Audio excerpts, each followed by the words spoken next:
ഇന്ന് നോക്കേ കുറച്ച് ഓട്സ് ഉപ്മാവ് ഉണ്ടാക്കിയാലോ? Hello, excuse me. കുറെ നാളായല്ലോ ഈ ഉപ്മാവില് കയറി പിടിച്ചിട്ട്. പുതിയത് എന്തെങ്കിലും മാറ്റി പിടിച്ചൂടെ? ആദ്യം ഒരു നൊസ്റ്റാൾജിക് റവ ഉപ്മാവ്, അത് കഴിഞ്ഞപ്പോ സേമി ഉപ്മാവ് കൊണ്ട് വന്നു. ദേ കിടക്കണോ ഇപ്പൊ ഓട്സ് ഉപ്മാവ്. എന്താ അറിയോ, ഡയറ്റ് എന്ന് പറഞ്ഞിട്ടേ നമ്മൾ ഓട്സ് ചാക്ക് കണക്കിനല്ലേ വാങ്ങിച്ചു വെച്ചിരിക്കുന്നത്.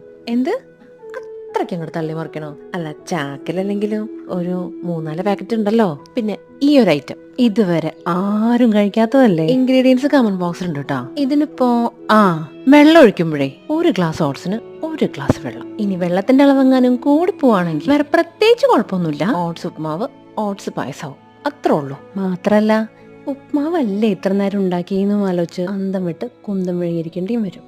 പണ്ട് കുട്ടിക്കാലത്തെ ഒറ്റയ്ക്കാക്കി പോവല്ലേ എന്ന് പറഞ്ഞിട്ട് നെഞ്ചു തടിച്ച് കരഞ്ഞുകൊണ്ടിരിക്കുമ്പോ ആ കരച്ചലിന്റെ ഇടയ്ക്കും ഒരു ഉപ്മാവ് കഴിച്ചിരുന്ന ഓർമ്മ ഉണ്ടോ? ഒരേ ടേസ്റ്റ് ആയോണ്ടേ ബാലവാടിത്തെ ആ സെയിം വൈബ് കിട്ടണമെങ്കിൽ ഈ ഉപ്മാവ് കഴിക്കുമ്പോഴും കുറച്ച് കറിയണം. അതുകൊണ്ട് പച്ചമുളക് വാരിട്ടേക്ക്.